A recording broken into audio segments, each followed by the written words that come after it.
नमस्कार, good evening, Radhe Radhe. आप सभी साथियों का बहुत बहुत स्वागत और अभिनंदन YouTube channel Ashoka the exam गुरु पर। उम्मीद है आप सब अपनी तैयारी बेहतर तरीके से आगे बढ़ा रहे होंगे। प्यारे साथियों, आज एक नया टॉपिक, बहुत इंपॉर्टेंट टॉपिक हम लोग डिस्कस करने जा रहे हैं। प्यारे साथियों, नंबर सिस्टम ये एक ऐसा टॉपिक है 2018 में इससे 10 प्रश्न पूछे गए थे, 2017 में आपके 8 प्रश्न पूछे गए थे, बल्कि हम यूं कह सकते हैं पिछले 2-3 वर्षों से कम 7 से 10 प्रश्न लगातार पूछे जा रहे हैं। बहुत इंपॉर्टेंट टॉपिक है। सभी महारथियों से मैं इतना कहना चाहता हूं, यदि आप इस क्लास को देखेंगे तो आपको बहुत ज्यादा फायदा मिलने वाला है। प्यारे साथियों, जो भी सवाल हम पूछे जा चुके हैं एग्जाम में, उन सबको डिस्कस कर रहे हैं। खास बात यह है, इसमें कुछ प्रश्न ऐसे हैं जिनमें आपको परेशानी होती है, जैसे कि खंबे वाला प्रश्न है कि खंबा है, कीचड़ में घुसा हुआ है, धसा हुआ है, इस तरह के प्रश्न हैं, वो आपको परेशान करते हैं। इस तरह के जितने भी प्रश्न हैं, और सीटेट 2019 में 2-3 प्रश्न पूछे गए जो आपको इस एग्जाम में यूपीटेट 2021 में देखने को मिल सकते हैं। उन सब पर हम चर्चा करेंगे। आप सभी साथी जल्दी से हमारे साथ लाइव जुड़ें और ज़्यादा से ज़्यादा इस वीडियो को फैला दीजिए, क्योंकि यदि आपके वीडियो शेयर करने से किसी भी साथी का 4 से 5 नंबर अगर बढ़ जाते हैं, सहायता मिल जाती है, तो मुझे लगता है आपको दुआएं ही मिलेंगी। तो सभी साथी जल्दी से एक बार शेयर करें, लाइक करें, और हम लोग क्लास स्टार्ट कर रहे हैं फटाफट से। तो जैसा कि मैंने कहा कि बहुत इंपॉर्टेंट क्लास है, तो बिल्कुल मैं बिना देर की स्टार्ट कर रहा हूं। तो पहला प्रश्न ये रहा आपकी स्क्रीन पर, फटाफट से जल्दी से इस लोग सभी महारथी इसको सॉल्व करेंगे। हाँ भाई, सभी साथी जल्दी से फटाफट सॉल्व करेंगे। इस तरह के प्रश्न जो है आजकल ज़्यादा पूछने जा रहे हैं, सीधे सीधे प्रश्न पूछे जाते हैं यूपीटेट में, ये बिल्कुल सही बात है। लेकिन आजकल थोड़े बहुत प्रश्न ऐसे पूछे जा रहे हैं जिनमें डाटा, लंबा चौड़ा डाटा दिया होता है और उसको समझना होता है। जैसा कि पहला प्रश्न देख पा रहे हैं, मैं कौन सी संख्या हूँ। ये सीटेट 2019 में पूछा हुआ सवाल कह रहा है मैं कौन सी संख्या हूँ, है ना, मैं कौन सी संख्या हूँ। मैं 2 अंकों की सम संख्या हूँ, ठीक है, 2 अंकों की सम संख्या हूं। मैं 3, 4 और 6 का सार्वगुणज हूं, ठीक है भाई। मेरे कुल 9 गुणनखंड हैं। ये अंश आपको दे रखा है। तो देखिए, अगर मैं आपकी बात करूं तो पहला ऑप्शन अगर ध्यान से देखोगे तो पहला जो ऑप्शन दे रखा है आपका 56, दूसरा ऑप्शन दे रखा है 24, और तीसरा ऑप्शन दे रखा है इसमें 36, और चौथा ऑप्शन दे रखा है प्यारे साथियों 48। ये ऑप्शन आपको दे रखे हैं, ठीक है। बात यहां तक सबको समझ में आ रही होगी। अब मेरे प्यारे साथियों, कहना है मैं 2 अंकों की सम संख्या हूं, तो ये सब देखो 2 अंकों की सम संख्या है, इसमें कोई डाउट नहीं है। दूसरा कथन बोला है ना, 3, 4 और 6 का सार्वगुणज। सार्वगुणज के मतलब ये हो जाएगा कि भाई 3 से भी विभाजित है, 4 से भी विभाजित है और 6 से भी विभाजित है ये संख्या। तो देखो, ये 2 से नहीं 3 से ही विभाजित नहीं होगा, समझ में आ रहा है। 3 से विभाजित नहीं होगा, 4 से हो जाएगा और 6 से भी नहीं होगा, तो इसको हटा दिया हमने पहले ही। ये 3 से कट जाएगा, 4 से भी कट जाएगा, 6 से भी कट जाएगा, ये भी 3 से कट जाएगा, 4 से कट जाएगा, 6 से कट जाएगा, ये भी 3 से कट जाएगा, 4 से कट जाएगा और 6 से कट जाएगा। अब जो अंतिम कथन है, मेरे कुल 9 गुणनखंड हैं। देखिए, 24 की बात करें तो 24 के 9 गुणनखंड होंगे, चेक कर लेते हैं। अगर 9 गुणनखंड होंगे तो ठीक है, 2 से भाग करो 12 आ जाएगा, 2 से भाग करो 6 आ जाएगा, 2 3 कितना आ जाएगा 6। तो गुणनखंड कैसे निकालते हैं, देखो 2 की पावर में बन गया 3 और 3 की पावर में बन गया 1। गुणनखंड कैसे निकालते हैं, कुल गुणनखंड कैसे निकालते हैं, ये अभाज्य गुणनखंड करने के बाद हम क्या करते हैं, हर एक पावर में 1 जोड़कर गुणा कर लेते हैं। जैसे 3 है, यहाँ पर 4 हो जाएगा 1 जोड़ने के बाद, यहाँ पर 1 है, 1 जोड़ने के बाद 2 हो जाएगा, 4 दूनी 8 आ रहा है। तो कह रहे हैं इसके गुणनखंड तो भाई 8 आ रहे हैं, तो ये भी ऑप्शन नहीं होगा। 36 के निकाल के देखो, 36 के गुणनखंड 2 18 आ जाएगा, 2 से भाग करोगे 9 आ जाएगा, 3 से भाग करो 3 आ जाएगा, 2 की पावर 2 आ जाएगा, 3 की पावर 2 आ जाएगा, 2 की पावर 2 आएगा नहीं आएगा, 3 की पावर 2 आ जाएगा, बिल्कुल आ जाएगा। यहां पर मैंने कहा कुल गुणनखंड कैसे निकालते हैं, हर एक पावर में 1 जोड़कर गुणा। तो 2 है हमारे पास, 3 हो जाएगा, 1 जोड़ेंगे, 2 है हमारे पास, 1 जोड़ेंगे 3, 3 3 कितना हो जाएगा 9। तो ये हमारा 9 गुणनखंड आ रहे हैं। तो ऑप्शन नंबर कौन सा ठीक हो जाएगा, तीसरा ठीक हो जाएगा। तो पहले जो कथन बोला है कि भाई 2 अंकों की सम संख्या है, बिल्कुल है।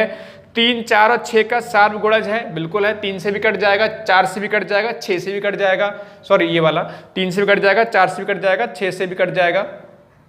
ठीक है। और इसके कुल गुणनखंड 9 आ रहे हैं, बिल्कुल आ रहे हैं। इसके गुणनखंड कितने आ रहे हैं हमारे पास? 9 आ रहे हैं।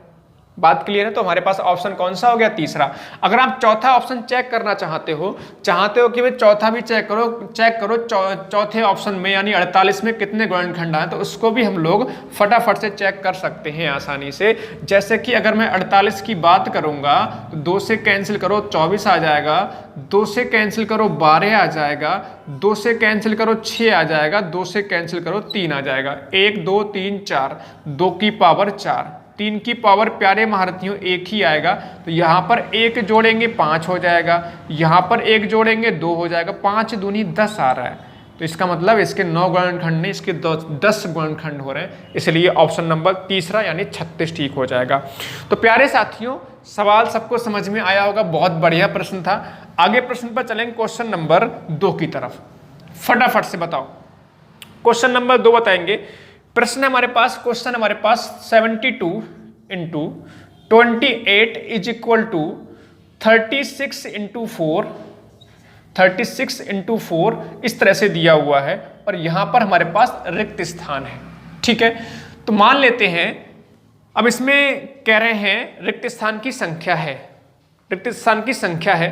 जो रिक्त स्थान यहां पर आएगा उसमें वो संख्या है। पहला ये कह रहे हैं कथन कि भी 7 का गुणज है क्या, दूसरा कथन कह रहे हैं क्या अभाज्य है, तीसरा कथन कह रहे हैं 10 से कम है क्या, चौथा कह रहे हैं क्या ये सम संख्या है, और पांचवा कथन कह रहे हैं 56 का गुणनखंड है। तो कर लेते हैं चेक फटाफट से।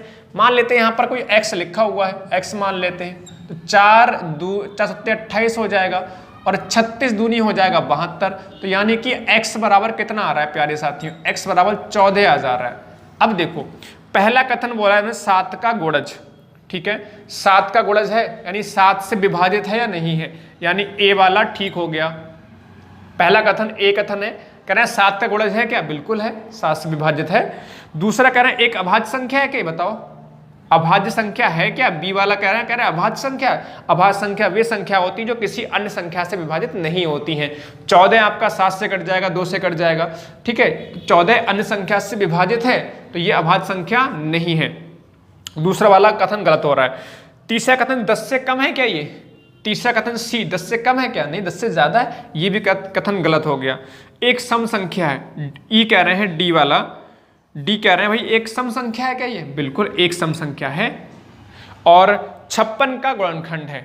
ई में कह रहे हैं भाई 56 का गुणनखंड, 56 का गुणनखंड से मतलब हो जाता है क्या ये 56 14 से विभाजित है या नहीं है? तो 56 14 से विभाजित, 14 चौक कितना होता है? 56 होता है, 14 चौका 56 होता है, यानी कि ये भी ठीक हो जा रहा है। जो आप ऑप्शन टिक करेंगे इसमें ए डी और ई, ए डी और ई, यानी कि तीसरा वाला ऑप्शन इसमें बिल्कुल ठीक हो जाएगा। ठीक है, तीसरा ऑप्शन ए डी ई ये एकदम से बिल्कुल ठीक हो जाएगा। तो ये दूसरा प्रश्न था। आगे बढ़ेंगे फटाफट से क्वेश्चन नंबर 3 की तरफ। ये भी बेहतरीन सवाल है। क्वेश्चन नंबर 3 है क्या? 1 माइनस 1 प्लस 1 ऐसे करके 1 minus 1 plus 1 minus 1 plus 1 minus 1 plus 1 minus 1 इस तरह से दिया हुआ है और ये कह रहे हैं का सम संख्यक पदों का योगफल। ये कहना चाह रहे हैं कि जो पदों की संख्या है वो कैसी है? सम है, यानी कि इवन है। ध्यान से समझेंगे प्यारे साथियों। देखिए, अगर सम है, सम का मतलब अगर मान लीजिए सम का मतलब हो गया 2 पद, 2 पद होंगे तो 0 हो जाएगा। अगर 4 पद होंगे तो भी 0, क्योंकि 1 माइनस 1 0। बात समझ में आ रही है? अगर 6 पद होंगे, क्योंकि सम का मतलब हो गया या तो 2 पद होंगे या फिर 4 पद होंगे या 6 पद होंगे या 8 पद होंगे या 10 पद होंगे या 12 पद होंगे, इस तरह से कोई सम पद कह रहे हैं ये। तो देखो, अगर यहाँ पे देखो, यहाँ 2 पद थे, यहाँ पे 4 पद हो रहे हैं, यहाँ पर कितने हो जाएंगे? 1 2 3 4 5 और 6 पद होंगे तब भी 0 है। कैसे 0 आएगा? 0 1 माइनस 1 0 1 माइनस 1 0 1 माइनस 1 0, तो 0 आएगा। मतलब क्या है? अगर सम पद हो रहा है तो आंसर कितना आ रहा है? 0। चाहे 2 पद हो, चाहे 4 हो, चाहे 100 हो, चाहे 120 हो, चाहे 122 हो, चाहे 150 हो, मतलब अगर पदों की संख्या सम हो रही तो उस कंडीशन में आंसर क्या आ रहा है? 0 आ रहा है। तो आपका ऑप्शन नंबर पहला वाला एकदम से ठीक हो जाएगा। बताओ, सबको सवाल समझ में आया या नहीं आया? अगर सवाल सबको समझ में आया तो फटाफट से एक बार लाइक कर दो सभी महारथी, फिर हम आगे बढ़ेंगे बहुत शानदार तरीके से। आगे बढ़ते हुए नेक्स्ट प्रश्न की तरफ चल रहे हैं फटाफट से।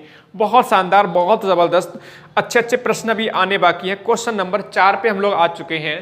क्वेश्चन नंबर 4 है क्या, लगातार बने रहना है, बहुत अच्छे अच्छे प्रश्न आएंगे और बहुत सहायता मिलेगी। क्वेश्चन नंबर 4 कह रहे हैं निम्न में से परमेय संख्या, क्वेश्चन नंबर 4 क्या, निम्न में से कौन सी परमेय संख्या 3/5 और 4/5 के मध्य नहीं आती है। ये कहना चाह रहे हैं कि 3/5 और 4/5 के मध्य में नहीं है। तो पहली चीज ये, ऐसे सवालों को करना कैसे, सबसे पहली बात तो उसको पॉइंट में वैल्यू बना लो भाग करके। 5 से भाग करोगे तो 0.6 आ जाएगा, यहाँ पर 5 से भाग करोगे 0.8 आ जाएगा। इतनी बात सबको समझ में आ गई। यानी 3/5 का मतलब मेरे प्यारे महारथियों क्या हो गया, 0.6 हो गया, और 4/5 का मतलब हो गया 0.8। ठीक है, अब ये कहना चाह रहे हैं कि ऐसी कौन सी हमारे पास, जो पहला ऑप्शन है वो 19/30 है, दूसरा ऑप्शन है 2/3 और तीसरा ऑप्शन है 7/10 और चौथा ऑप्शन है 16/30। तो ये कहना चाह रहे हैं इनमें से कौन सी फ्रैक्शन, कौन सी भिन्न इन दोनों के बीच में नहीं आती है। तो बहुत आसान सी बात, यहाँ पे भाग करके देखना पड़ेगा। भाग करो फटाफट, तो यहाँ पर भाग करो 30, पहले पॉइंट लगाओगे 0 बढ़ जाएगा, 30 तक आ जाएगा आपका कितना 180, 10 बचेगा, 30 या 90, इतना आ जाएगा लगभग में। 3 से भाग करो 0.66 आ जाएगा, यहाँ पे 10 से भाग करो 0.7 आ जाएगा, यहाँ पे भाग करोगे तो कितना आ जाएगा 30 पंजे 150 आ जाएगा, 10 बचेगा, 30 या 90। देखो ये अगर आपको दिक्कत हो रही तो आप ऐसे करके 0 भी लगा सकते हो। तो ये 60 और ये 80, मतलब 60 और 80, हालांकि 60-80 नहीं बोलेंगे, 60 और 80 बोलेंगे। लेकिन ये आप देखो, ये 60 है, ये 80 है, तो क्या इनके बीच में आ रहा है, बिल्कुल आएगा। ये भी देखो 6 भी इनके बीच में आ जाएगा। और ये अगर दिक्कत हुई तो ऐसे लिख लो इसको भी, तो ये देखो 60 और 80 के बीच में आ जाएगा, बिल्कुल आ जाएगा। लेकिन ये हमारा नहीं आएगा। तो हमसे फिलहाल ये पूछा गया था टिक कौन सा करोगे, टिक तो 4 ही करोगे, क्योंकि हमसे पूछा गया है इनके बीच में कौन सा फ्रैक्शन नहीं है, कौन सी भिन्न नहीं है। बात सभी महारथियों को बेहतर तरीके से समझ में आ रही होगी। तो ऐसे प्रश्नों को इस तरह से हमें करना है। कई बार इस तरह का प्रश्न एग्जाम में पूछा गया कि आपको बोलेंगे इसके और इसके भिन्न देंगे, इस तरह से पूछेंगे इनके बीच में कितनी परमेय संख्याएं हो सकती हैं। ध्यान रहे ऐसी कंडीशन में अनंत परमेय संख्या होती हैं, किन्हीं भी 2 परमेय संख्याओं के बीच में अनंत परमेय संख्याएं होती हैं। बात ध्यान रखेंगे। अगले प्रश्न पे चलेंगे, क्वेश्चन नंबर 5। ये बेहतरीन सवाल 2018 में पूछा हुआ। इसको थोड़ा सा आपको समझने में हो सकता है दिक्कत आ रही हो कि कैसे करके ये क्या लगा हुआ है। मैं थोड़ा बता दूं, टाइपिंग इस तरह से, टाइपिंग में थोड़ी सी पावर नहीं लग पाया, तो मैंने ऐसे सवाल लिखा हुआ है, ध्यान से सुन लो। ये सवाल है 2 की पावर में x है, गुणे 3 की पावर में y है, और 7 की पावर में आपका ये z है। इस तरह से समझ लीजिएगा इसको, 7 की पावर में z है। तो आपसे x + y + z आपसे पूछा गया है। बहुत आसान सवाल है। देखिए अगर ऐसा सवाल बनता है, बल्कि 2 बार यूपी टेट और सुपर टेट दोनों में इस तरह का सवाल पूछा गया, और बहुत बढ़िया सवाल है, आप आसानी से कर पाओ। कैसे करोगे, देखो जरा कैसे करोगे। इधर 2 3 7 आ रहा है, इधर भी 2 3 7 आएगा। इसके फैक्टर कर लो पहले, 2 3 5 2 के फैक्टर करो। 2 से कैंसिल करोगे, 2 एकम 2, सॉरी 2 एकम 2, और 2 एकम कितना होगा 2 7 14, 2 छंग 12। फिर 2 से कैंसिल कर 2 पंजे 10, और 2 अट्ठे 16, और 2 अट्ठे 16। फिर 2 से कैंसिल कर 2 दूनी 4, 2 चौक 8, 2 चौक 8, और 2 एकम 2, 2 दूनी 4, 2 दूनी 4, 2 छंग 12, और 2 एकम 2। कहीं मिस्टेक हुआ क्या, 2 एकम 2, 2 एकम 2 7 14, और 2 छंग 12, 2 पंजे 10, 2 अट्ठे 16, 2 अट्ठे 16, 2 दूनी 4, 2 नेम 18, 2 नेम 18, और 2 चौक 8, 2 एकम 2, 2 एकम 2, 2 चौक 8, 2 7 14। अब 2 से नहीं कटेगा, ये आपका 3 से कटेगा, ठीक है। 3 चौक 12, 3 नेम 27, फिर 7 से कटेगा 7 49। यानी कि इसको लिख क्या सकते हैं प्यारे साथियों, 2 की पावर में लिख सकते हैं 1 2 3 4, 2 की पावर में 4, गुणे 3 की पावर में 1 लिख दोगे, और गुणे 7 की पावर में 2 लिखोगे। ये किसके बराबर होगा, 2 की पावर x गुणे, क्योंकि हमने इसको फैक्टर करके इस तरह से लिख लिया, 3 की पावर y और 7 की पावर z, 7 की पावर z, ठीक है। तो देखो 2 की पावर 4 है, 2 की पावर x है, कंपेयर कर लो। तो x कितने के इक्वल होगा, x हो जाएगा 4, बाई कितना हो जाएगा, देखो 3 की पावर 1 है और बाई यहाँ पर 3 की पावर बाई है, तो बाई यहाँ से हो जाएगा 1। z कितना हो जाएगा, 7 की पावर यहाँ पर z है, यहाँ 7 की पावर 2 है, तो z हो जाएगा 2। तो हमसे x plus by plus z पूछा गया है, तो 4 प्लस 1 यानी 5 और 2 कितना हो जाएगा 7, इसका क्या होगा आंसर होगा। तो इस तरह से ध्यान रखेंगे, बेहतरीन सवाल है। मुझे उम्मीद है ये सवाल आपको समझ में आया होगा, ठीक है, मुझे उम्मीद है ये सवाल आपको समझ में आया होगा। बहुत आसान तरीके से समझने की कोशिश करेंगे प्यारे साथियों। हमने इसके फैक्टर कर लिया, अभाज्य गुणनखंड करके इस तरह से लिख लिया, फिर आपस में पावर की तुलना कर डाली तो x का मान 4, y का मान 1, z का मान 1 आया, तो सबका योगफल हो जाएगा 7। बताओ भाई, बहुत बढ़िया, बहुत लाजवाब, बहुत जबरदस्त। अगले प्रश्न पर चलेंगे, क्वेश्चन नंबर 7। इस तरह का सवाल देखो, कितना बढ़िया सवाल पूछा गया है और बहुत आसान सवाल। क्या है, सबसे छोटी ऋणोत्तर अभाज्य पूर्णांक। तो प्यारे साथियों, अभाज्य की बात करते हैं। अभाज्य वे संख्या होती हैं जो किसी अन्य संख्या से नहीं कटती हैं। तो इसमें सबसे छोटी अभाज्य कौन सी होती है, 2 होती है, सबको मालूम होगा, गलती नहीं करनी है। सबसे छोटी अभाज्य संख्या कितनी हो जाएगी, 2 हो जाएगी। तो इसमें कौन सा वाला, तीसरा वाला ऑप्शन ठीक हो जाएगा, ठीक है, तीसरा वाला ऑप्शन यानी कि 2 होगा, ठीक है, ध्यान रखें, 2 अभाज्य संख्या वो सबसे छोटी हो जाएगी। क्वेश्चन नंबर 8 पे आ जाओ, ये भी बेहतरीन सवाल है। क्वेश्चन नंबर 8, ये भी 2018 है। आप खुद देख पा रहे हो कितने सारे सवाल एक टॉपिक से पूछे जाते हैं। यदि सभी प्राकृतिक संख्याएं a और b के लिए ऐसे लगा हुआ है, a star b is equal to है a square plus b square और प्लस 2 माइनस 2ab, ये ऐसा लिखा हुआ, थोड़ा आप समझ लीजिएगा इसको, वो टाइपिंग में उस तरह से अरेंज नहीं हो पाई है चीज़ें, पावर में नहीं लगा पाया मैं किसी कारणवश। तो कोई नहीं, a स्टार b है a square plus b square minus 2ab। कहने का मतलब है अगर a स्टार b लगा है, इसका मतलब ये है, तो ये कहना है भाई अगर 9 स्टार 9 स्टार अगर 10 हो तब क्या आंसर होगा, कोई दिक्कत नहीं है। a स्टार b का मतलब हो गया भाई, a स्टार b का मतलब हो गया a स्क्वायर b स्क्वायर और माइनस 2ab, तो यहाँ पर भी ऐसे ही कर दो, तो 9 का स्क्वायर हो जाएगा यहाँ पर, और प्लस यहाँ पर क्या होगा 10 का स्क्वायर, और माइनस 2 इंटू a कितना होगा 9 और b कितना होगा 10, बस लगा डालो, 9 में हो जाएगा 81 और 10 ढाई 100 माइनस 9 ढाई 90, 9 दूनी 18, 2ab है, a भी, हाँ 2ab ठीक है, तो 9 ढाई 90 दूनी हो जाएगा 180, 180। तो यहाँ पर कितना हो जाएगा 100, 181 हो रहा है और माइनस 180 हो रहा है, तो यहाँ पर 1 बच रहा है, तो यहाँ पर 1 बच रहा है, ठीक है, यहाँ पर 1 बच रहा है। अब इसमें थोड़ी सी मिस्टेक हुई है टाइपिंग में, कोई दिक्कत वाली बात नहीं है। यहाँ पर हमने 2ab नहीं होगा, केवल ab है, केवल ab है, तो ये ऐसे करके सही कर लेना है इसको। ab है तो यहाँ पर 9 ढाई 90 होगा, तभी जाके आपका आंसर मैच करेगा। हालांकि वो भी ठीक है, अगर मान लीजिए 2ab होगा तो 2 यहाँ पर रहेगा। फिलहाल ऑप्शन में 2 नहीं है, क्या नाम, क्वेश्चन में थोड़ी सही कर लेंगे, टाइपिंग मिस्टेक है, तो यहाँ पर 91 आपका आंसर होगा, 91 यानी कि दूसरा वाला ऑप्शन बिल्कुल ठीक हो जाएगा। तो बेहद आसान सवाल है, ये रीजनिंग का सवाल बोल सकते हैं एक तरह से। बोले इसका मतलब ये है भाई, तो बताओ इसका मतलब क्या है, तो कोई दिक्कत नहीं, इसका मतलब हो गया स्क्वायर स्क्वायर और माइनस ab, इसका मतलब ये होगा भाई स्क्वायर स्क्वायर माइनस ab। बहुत आसान सी बात, पहले का स्क्वायर 9 का स्क्वायर 10 का स्क्वायर हो गया, और माइनस 9 और गुणे कितना हो गया 10, 9 का स्क्वायर 81, 10 का स्क्वायर 100 और 9 ढाई कितना हो गया 90, तो 181 माइनस 90।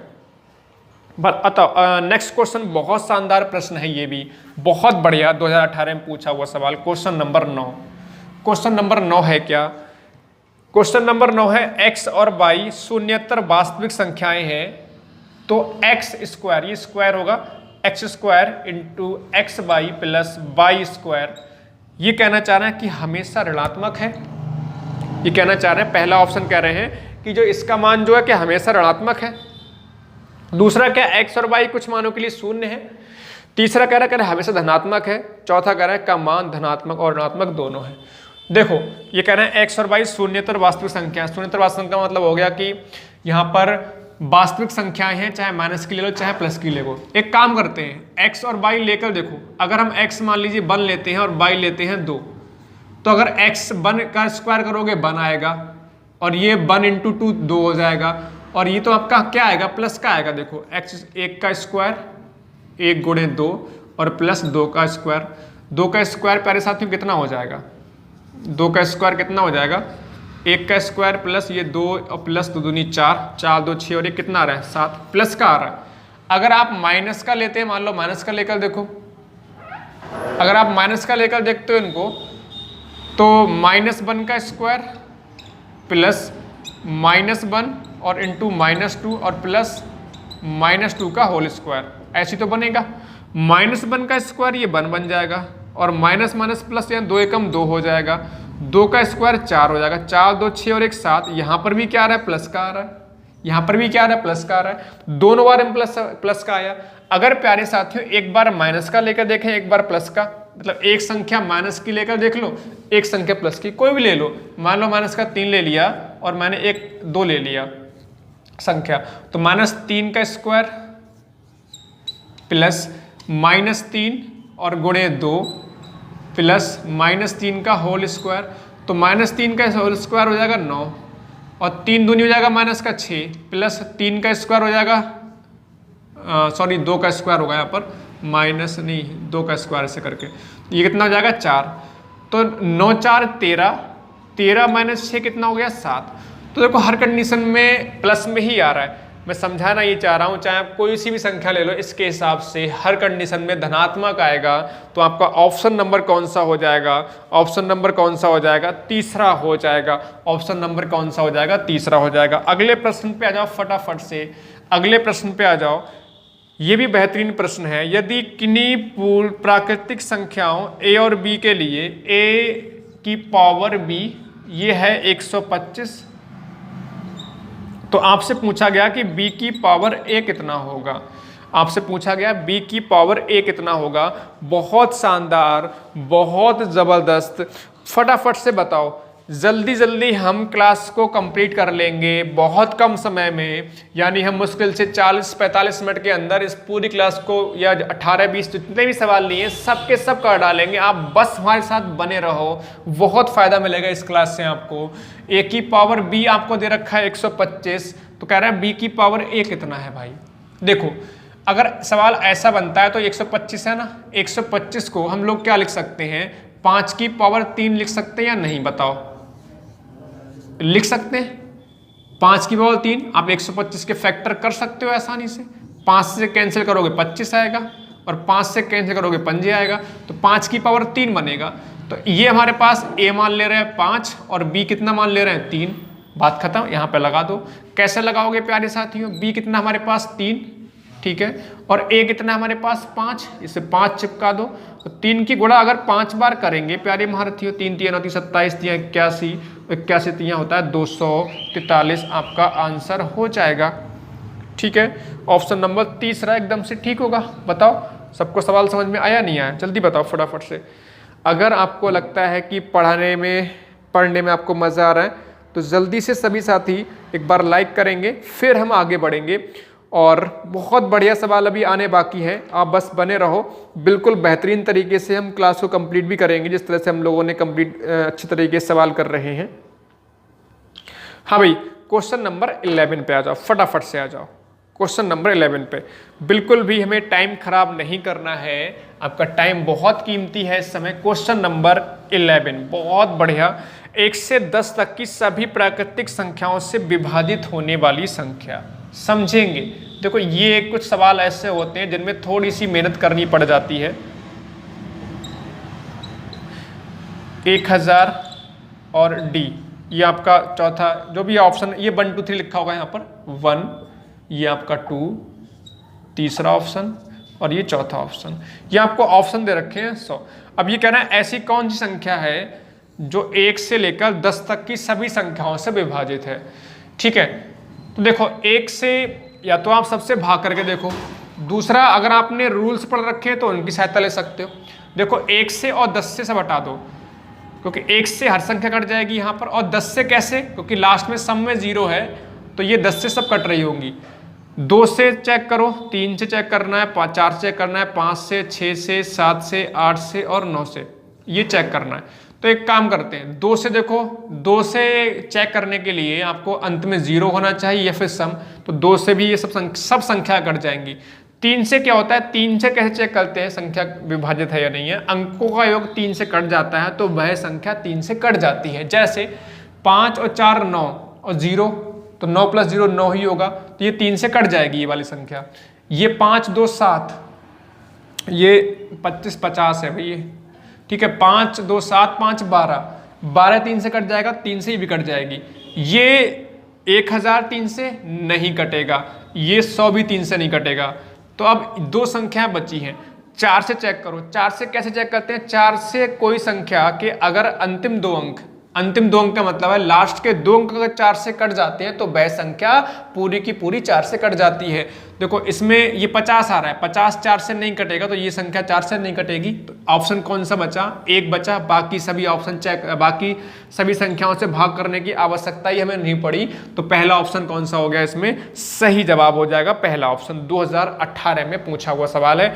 अदरवाइज आप आसानी से भाग कर करके देख सकते हो कौन सा ऑप्शन कटेगा, कौन सा ऑप्शन नहीं कटेगा, ठीक है ना।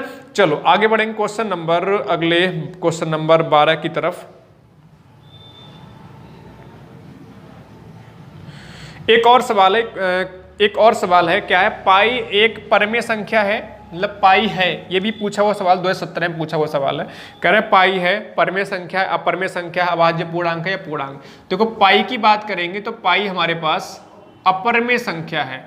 पाई कैसे है, अपरमेय संख्या ध्यान रखेंगे। जबकि 22/7 हमारे पास कैसा होता है, 22/7 कैसा होता है, परमेय होता है। ध्यान रखेंगे, अगर पाई की बात हो रही तो अपरमेय, और जबकि 22/7 कैसा है, परमेय। तो इसमें ऑप्शन नंबर कह रहे हैं पाई है एक परमेय संख्या है, अपरमेय संख्या है, अभाज्य पूर्णांक है या पूर्णांक। तो कौन सा होगा, पाई कैसा है हमारा, अपरमेय संख्या। पाई वाला सवाल बहुत बार पूछा गया है। नेक्स्ट प्रश्न पे चलेंगे फटाफट से, क्वेश्चन नंबर 12 की तरफ। 12 क्वेश्चन नंबर, देखिए इस तरह के सवाल आजकल जिसमें थोड़ी सी लैंग्वेज का इस्तेमाल करके आपको फंसाने का प्रयास करते हैं। जैसे क्वेश्चन नंबर 12 है, किसी प्राकृतिक संख्या का प्रत्येक अंक या तो 3 या फिर 4 है। ये कहना है कोई जो हमारे पास जो ऑप्शन है लिख लेता हूं। पहला ऑप्शन है 3 3 3, दूसरा ऑप्शन है 4 4 4, और तीसरा ऑप्शन है 4 4, और चौथा ऑप्शन है प्यारे महारथियों 4 4 4 4। ये ऐसे करके। तो कहना क्या चाह रहा है, कह रहे हैं किसी प्राकृतिक संख्या का प्रत्येक अंक या तो 3 है या फिर 4 है। तो कह रहे हैं ऐसी संख्या या हर एक संख्या की बात कर रहे हैं, तो कह रहे हैं या तो 3 है या फिर 4 है। तो अंक देखो, प्रत्येक अंक इसका 3 अंक है, इसमें हर एक में 4 है, इसमें हर एक में 4 है, या इस हर एक में 4 है। तो कह रहे हैं या तो 4 है या फिर 3 है। मतलब किसी संख्या का प्रत्येक अंक या तो 3 है या फिर 4 है। तो ये तो सेटिस्फाइड हो रही है, प्रत्येक अंक 3 है, प्रत्येक 4 है, प्रत्येक 4 है, प्रत्येक 4 है, इसमें कोई दिक्कत ही नहीं। अब अगला स्टेटमेंट बोला है, मतलब इसी में ही आगे बोला है, ये संख्या 3 व 4 दोनों से विभाजित है। अब ये कह रहे हैं 3 और 4 दोनों से विभाजित है। तो देखो क्या ये 3 से विभाजित है, 3 से कट जाएगा। ये क्या 4 से विभाजित है, 4 से नहीं कटेगा। ये अगर आप देखो तो 4 से कट जाएगा, 3 से, 3 एकम 3, 3 एकम 3 चौक 12, ये 3 से भी कट जाएगा। तो हमारा ऑप्शन कौन सा हो जाएगा, दूसरा। या फिर अगर आपको दिक्कत है, देखो ये 3 से नहीं कटेगा, और ये देखो 4 से कट जाएगा, 3 से नहीं कटेगा। या फिर अगर आपका सवाल ऐसा बनता है एक से अधिक संख्या से भाग करके चेक करना पड़े, तो उनका ले लेते हैं एलसीएम। 3 और 4 दोनों से चेक करने को बोला गया है, तो 3 और 4 दोनों का एलसीएम ले लो, तो एलसीएम आ जाएगा 12। तो 12 से अगर जो संख्या कट जाएगी वो 3 और 4 से भी कट जाएगी, 3 और 4 से भी विभाजित हो जाएगी। इस बात को समझ पा रहे होंगे। तो 12 3 24, 12 चौक 12 3 36 हो जाएगा। 36 के बाद बचेगा 8, 12 7 84। तो ऑप्शन कौन सा ठीक हो जाएगा, दूसरा। ध्यान रहे जब एक से अधिक संख्याओं से भाग करके चेक करना पड़े तो उनका ले लो लासा। लासा जो भी आ जाए उससे भाग करके देख लो। जैसे यहाँ पे 3 और 4 का लासा कितना आ रहा है, 12 आ रहा है। जो संख्या 12 से कट जाएगी वो आपका 3 और 4 दोनों से कट जाएगी। बहुत आसान सी बात है। तो ऑप्शन नंबर कौन सा ठीक हो जाएगा, ऑप्शन नंबर दूसरा इसमें ठीक हो जाएगा। आगे बढ़ेंगे महारथियों, क्वेश्चन नंबर 13। मैंने अगर ऑफलाइन क्लासेस में इस तरह का सवाल कराया, अगर आपने ऑफलाइन क्लासेस पढ़ी है मेरे से, तो यकीन मानो इस सवाल का आंसर आप देखते ही बता दोगे क्या आंसर होगा। देखते ही आप सीधे हिट कर दोगे सवाल का आंसर क्या है। दो संख्याओं का अंतर दे रखा है प्यारे महारथियों, 2 संख्याओं का अंतर दे रखा है 5, और उनका गुणनफल दे रखा है प्यारे महारथियों कितना, 36।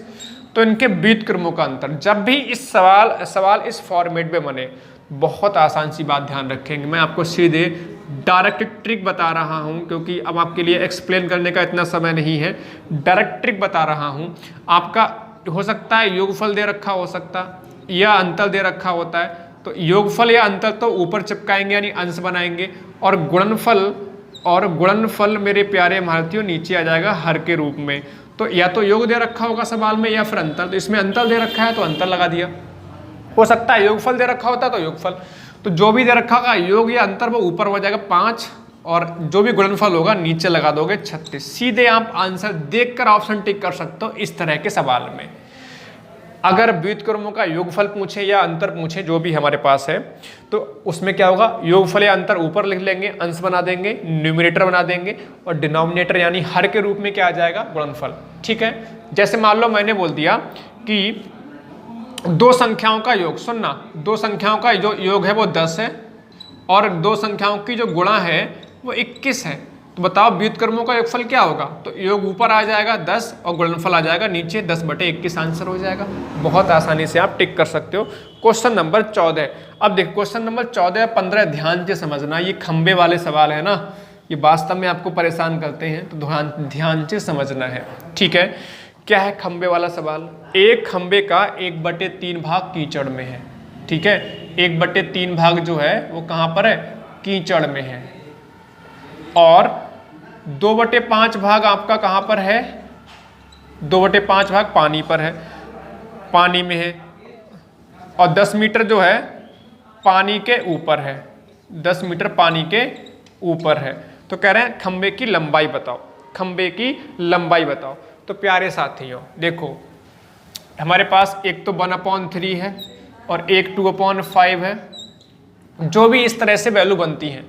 वैसे तो क्या है, मैं यहाँ पर x मान के सवाल क्वेश्चन को सॉल्व कर सकते हैं, लेकिन x मान के क्वेश्चन टफ हो जाता है, x मान के क्वेश्चन टफ हो जाता है। बहुत ध्यान से समझना, जो भी इस तरह से बट्टी वाली वैल्यू दे रखी होंगी ना, आप ये देखो और ये देखो, ऐसी संख्या मान लो, ऐसी संख्या मान लो जो 3 से भी कैंसिल हो जाए, 5 से भी कट जाए, 3 से भी कट जाए, 5 से कौन सी 15। तो हमने 15 मान ली, हमने कहा कि खंबे की लंबाई 15 है, अपनी तरफ से मानी है नहीं, अपनी तरफ से मान लिया कि 15 खंबे की लंबाई है। समझना बात को। अभी कह रहे हैं 1/3 भाग कीचड़ में जो भी खंबा है ना, मान लिया हमने 15 मीटर लंबा खंबा है, मान लेते 15 मीटर लंबा खंबा है, तो उसका 1/3 भाग कीचड़ में है, यानी 3 पंजे 15, तो 5 मीटर कीचड़ में होगा, और 2/5 भाग पानी में है, तो 2/5 भाग पानी में, 5 दिए 15, तो 6 मीटर आपका पानी में होगा। तो अब पानी से ऊपर कितना है, 10। तो देखो हमारे पास टोटल 15 था, 15 में से 6 और 5 11, तो 11 तो हमारे पास ये हो गया, कुछ कीचड़ में था, 5 कीचड़ में था, बाकी पानी में था, 6 5 11 हो गया। हमने माना कितना था, 15 माना था, 15 में से 11 आपका अंदर है, कुछ पानी में कुछ कीचड़ में, तो बचा कितना, 4, और दे कितना रखा है, पानी के बाहर, क्योंकि जो बचेगा वो पानी के बाहर होगा। ठीक है, जो बचेगा वो पानी के बाहर होगा, तो पानी के बाहर यहाँ पर 4 है, और दे कितना रखा है सवाल में, 10, एक कितना हो जाएगा, 10/4, एक कितना हो जाएगा, 10/4, 4 का मान 10, एक का मान 10/4। निकालना कितना है, निकालना है 15, क्योंकि हमने 15 माना था भाई, हमने क्या माना था, 15। तो 15 कैसे निकालोगे मेरे महारथियों, तो 15 हो जाएगा 10/4 गुणे 15। ये वही सवाल है, एक नियम वाला, बोले इतने वस्तु है इतने की, एक वस्तु इतने की, इतने का हो गया, एक हो गया, 4 से भाग करके 15 का निकालेंगे, 15 से गुणा, 2 दूनी 4, 2 पंजे 10, 15 पन्ना 75 का आधा हो जाएगा 37.5 मीटर, 37.5 मीटर। परेशान ना हो, इस तरह का एक और सवाल देखते हैं, आपको और बेहतरीन तरीके से सवाल समझ में आएगा, बस आप बने रहे, बिल्कुल आप सीख के जाओगे। एक और सवाल देखो, एक और सवाल, क्वेश्चन नंबर 15 देखो, एक और सवाल, बहुत बढ़िया सवाल है ये भी। एक खंबे का 4/7 भाग कीचड़ में है, 4/7 भाग कीचड़ में है। जब धसा हुआ भाग का 1/3 भाग बाहर खींच लिया, तो पाया गया 8 मीटर माप का खंबा अभी भी कीचड़ में है। ठीक है, हमने क्या किया, 1/3 भाग जो है बाहर खींच लिया, तो पाया गया कि 8 मीटर भाग अभी भी कीचड़ में है। समझेंगे बात को, सबसे पहले भाग जो था 4/7, जो कुल खंबा है, कुल जिसकी लंबाई है खंबे की, उसका 4/7 भाग जो है कीचड़ में धंसा हुआ था। फिर हमने कुछ भाग बाहर निकाला, कितना 1/3 भाग बाहर निकाल लिया। तो कह रहे हैं फिर भी जो है 8 मीटर कीचड़ में धंसा हुआ रह गया।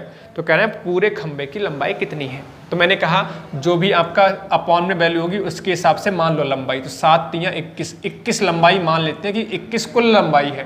तो 21 अगर यहाँ पर लंबाई थी तो 7 तियां 21 यानी 3 चौक 12। समझेंगे बात को, 3 चौक 12 मीटर मान लेते हैं कि 12 मीटर जो है पानी में कीचड़ में धंसा हुआ है। ठीक है, 21 में से कितना धंसा हुआ है 12। अब कह रहे हैं 12 जो धंसा हुआ था यानी कितना धंसा हुआ था 12 में से हमने 1/3 बाहर निकाले, 3 चौक 12 यानी 4 हमने निकाल लिया बाहर, 4 हमने बाहर निकाल लिया, 4 हमने बाहर खींच लिया। यानी धंसा हुआ कितना था 12, 4 हमने बाहर खींच लिया। तो बचा कितना होगा प्यारे महारथियों, बचा होगा यहाँ पर 12 में से 4 बाहर खींच लिया, 8 बचा होगा। और कह रहे हैं 8 मीटर ही खंबा रह गया। और दे कितना रखा है, ये 8 सवाल में दे रखा है। हमने माना 21 है अपने हिसाब से, भाई ये तो माना हुआ आ रहा है। हमने 21 माना था तो 12 अंदर धंसा हुआ था, उसका 1/3 हमने बाहर निकाला, 4 हमने बाहर निकाला, तो अंदर 8 इकाई ही तो रह गया होगा। और दे कितना रखा है, कह रहे हैं 10 मीटर खंबा घुसा हुआ रह गया अभी भी कीचड़ में। 8 बराबर 8 हो जाएगा, 1 बराबर 1 हो जाएगा, 8 से कटेगा। हमें पूछा है कुल लंबाई, तो 21 माना था, 21 बराबर भी कितना हो जाएगा 21 मीटर हमारा आंसर हो जाएगा। ऑप्शन नंबर इसमें पहला एकदम से ठीक जवाब हो जाएगा। ऑप्शन नंबर पहला इसमें एकदम से ठीक जवाब हो जाएगा। आप इस प्रश्न को बहुत जबरदस्त तरीके से समझ पा रहे होंगे प्यारे महारथियों। आगे बढ़ेंगे नेक्स्ट प्रश्न की तरफ, क्वेश्चन नंबर 16 की तरफ। अगर पसंद आ रही क्लास तो लाइक शेयर कमेंट करना बिल्कुल ना भूलें। बहुत शानदार प्रश्न मैं करा रहा हूं आप सभी साथियों के लिए। क्वेश्चन नंबर 16 है क्या, किसी संख्या के 3/4 का 2/3 24 है तो उस संख्या का 1/4। किसी संख्या का मतलब होता है गुणा, 3/4 किसी संख्या का 3/4 ये हो गया, का 2/3 का मतलब ये हो गया। कह रहा है कितना है भाई, ये 24 है। कितना है 24 है, तो इसको सॉल्व कर लो। 2 से कट जाएगा 12 आ जाएगा, 3 से काटो 3 चौक 12 हो जाएगा, 4 तियां 12 चौक 48, तो यानी 48 हो जाएगी संख्या आपकी। 4 तियां 12 चौक 48। तो कह रहा है उस संख्या का 1/4 संख्या जो हमारे पास है उसका 1/4 कितना होगा। तो 4 से काटो कितना आ जाएगा 12 आंसर हो जाएगा। बहुत आसान सवाल है, एक बार फिर समझो सवाल को। कह रहे हैं किसी संख्या का मान लिया x, उसका 3/4 और का 2/3 कितना है 24 है। तो हमने इसको कैंसिल किया, 3 चौक 12 हो गया और 3 चौक 12 हो गया, और सॉरी 2 से काटा 2 12 आ गया, 2 से 24 काटा 12 आ गया, फिर 3 से काटा 3 चौक 12 आ गया, 4 तियां 12 चौक 48 हो जाएगा। संख्या आ गई 48, उसका 1/4 कितना हो गया 12। क्वेश्चन नंबर 17 देखेंगे फटाफट से, बस अंतिम प्रश्नों की तरफ बढ़ चुके हैं हम लोग, बस 1 ही 2 प्रश्न और बचा हुआ है, बने रहे हमारे साथ। क्वेश्चन नंबर 17 बेहतरीन सवाल है ये भी। किसी 2 अंकी संख्या के अंकों का गुणनफल 6 है, उस संख्या में 9 जोड़ने पर प्राप्त संख्या वो अंकों के स्थान बदल जाते हैं। ऑप्शन देखो समझ में आ जाएगा। पहला ऑप्शन प्यारे साथियों इसमें दे रखा है, पहला ऑप्शन है 16, दूसरा 35। पहला ऑप्शन 16, दूसरा 35, तीसरा 43 और चौथा है 23। इस तरह से ऑप्शन है। तो कह रहे हैं अंकों का जो गुणनफल है वो कितना है 6। देखो 6 एकम 6 है, बिल्कुल है। 5 तियां 15 नहीं है भाई, अंकों का गुणनफल। कह रहे हैं एक ऐसी संख्या 2 अंकी है जिसके अंकों का गुणनफल, तो 5 तियां 15 हो रहा है। कह रहे हैं अंकों का गुणनफल 6 है भाई, 6 तो है ही नहीं। इसमें 4 तियां 12 इसमें भी नहीं है, 3 दूनी 6, 3 दूनी 6 इसमें बन रहा है, तो ये हो सकती है। 2 ऑप्शन रहेगा हमारे पास। अब क्या करें, अगर उस संख्या में 9 जोड़ दें तो अंक पलट जाएंगे। अगर 9 जोड़ोगे 16 9 25 होगा, तो अंक कहाँ पलटे। अगर अंक पलट जाते, अंक बदल जाते, तो कहने का मतलब 61 हो जाता, तब तो होता। तो ये हमारा ऑप्शन नहीं होगा।